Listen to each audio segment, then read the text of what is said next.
My father was a mathematician and a linguist and a dreamer, though he'd never admit that part aloud. He believed words were more than tools. They were the framework of thought itself. Language doesn't just reflect what we know, he'd whisper over bedtime books of fractals and prime numbers. It creates what we can know. So he built a new language. For me. He called it Iranuk, a name without meaning in any tongue but his own. A language shaped not by culture or history, but by the cold beauty of numbers. Its grammar moved like equations, syntax curled back upon itself like recursive functions, and meaning was layered like multidimensional matrices. Each sentence was a formula, each word a key. I was 3 when he began speaking it to me. At first, I didn't understand why we couldn't talk like other children and their parents, why my lullabies were composed of logarithmic identities and abstract constants. But as time went on, something in my mind shifted. The strange syllables he fed me like milk seeped into my neurons, and I began to think not in words, but in structures. And then, I saw the first one. It hung from the ceiling in the corner of my bedroom, limbs like spirals of black ink suspended in air. It moved like a thought, not a creature, disassembling and reforming itself with fluid unpredictability. No eyes, no face, no mouth, just undulating silence. I screamed. Father ran in, but he couldn't see it. I told him about the thing with too many arms and not enough form. He listened, not with the fear of a parent, but the curiosity of a scientist. Instead of dismissing it, he brought me paper and asked me to describe it in Iranuk. The moment I did, something clicked.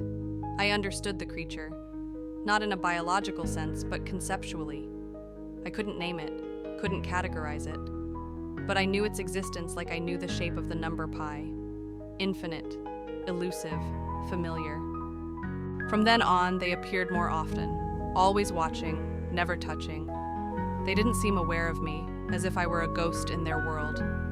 At school, I stopped mentioning them. Other children called me strange. Teachers whispered to my father behind closed doors. But at home, we continued my lessons. By the time I was 10, I surpassed his understanding of Iranuk. It had evolved. New terms, new tenses, entire dimensions of meaning that had no analog in English or German or even the Latin he revered.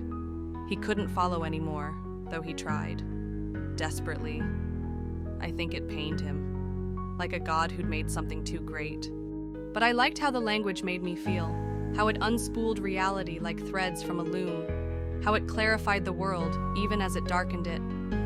I stopped speaking to others unless I had to. Their words felt clumsy, like trying to paint symphonies with mud, so I painted with color instead. I began with sketches, shapes I remembered from the edge of my dreams, geometry that shouldn't exist, tentacles that coiled in impossible ways. At first, the images were simple, but they grew complex as my vision deepened. The more I painted, the more I saw, and what I saw terrified people. My teachers called it disturbing.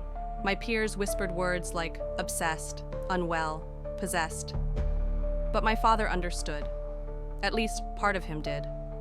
When I told him I was going to art school instead of studying mathematics like he wanted, his face crumpled, not in anger, but in sorrow.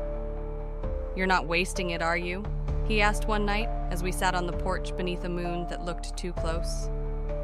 "No," I said in Iranuk. He couldn't fully understand the words anymore, but he trusted their shape. My paintings became acrylic nightmares spilled across canvas, scenes from a world that existed beneath our own. Cities formed from knotwork and wet stone, beings whose mouths opened into negative space, a sky that pulsed like breathing skin. Critics praised my work, called it otherworldly, unsettling, sublime in its horror. They didn't know how accurate they were. I painted because I had to. The visions were too frequent now, too real. The language lived inside me, reshaping not just my thoughts, but my senses. I no longer dreamed in human images. I dreamed in geometries, in unseen light, in meanings deeper than sanity. My father came to visit once during my second year. He stood silently in my studio, surrounded by twisted canvases that reeked of turpentine and dread. "Do you see more now?" He asked softly. Yes. Do they see you? No. And that was still true. They passed through our world like shadows in reverse, substance where we are void, presence where we are blind. I was not of their world, only near it, on the edge, but I felt closer now, almost like... No, I couldn't finish that thought. By my final year, I stopped attending class. Professors were disturbed by what I brought in, not because it was violent, but because it wasn't meant to be. The horror in my work wasn't theatrical, it was clinical, observational. I wasn't trying to scare them, I was just trying to show them, but they couldn't see. Their minds weren't shaped the way mine was. The language had changed me, not just intellectually, neurologically, biologically. I had rewired my own perception. I no longer heard sound the same. Colors bled in ways that defied known physics. My body felt weightless at times, as if I were phasing through layers of a reality no one else noticed. Sometimes I spoke aloud in Aranuk when I was alone. The vibrations felt like keys turning in invisible locks, and I began to wonder, what if these words weren't just metaphors for high-level mathematics? What if they were instructions? What if I wasn't just describing the world beneath? What if I was reaching for it?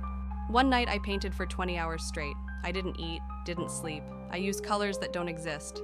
I can't explain that part, but it happened. The canvas pulsed. I swear it did. Like something was beneath the paint. When I stepped back to look at it, I cried. Not because I was afraid, because it was beautiful. It wasn't a monster. It wasn't a god. A being made of logic too advanced for words. My father died 2 weeks later. Brain aneurysm. Sudden. Clean. I never showed him that last painting. I think part of him knew he had opened something he couldn't control, and given it to someone too young to resist it. At his funeral, I didn't cry. I whispered a final phrase in Iranuk, not over his grave, but into the sky, just in case they were listening. And now I paint more than ever, because I see them clearly now. Not just the tentacled ones, but others. Forms I don't even know how to describe. I create new words in the language just to attempt it. People don't visit anymore. I think they're afraid of what they might see hanging from my walls. They should be, but I am not afraid. Because now I understand. The language didn't just help me see them. Now that I was so close, it helped them see me. And now they are watching. No longer unaware, just waiting. For me to speak the words, to hold the brush, so that one day I will make the world understand what I see.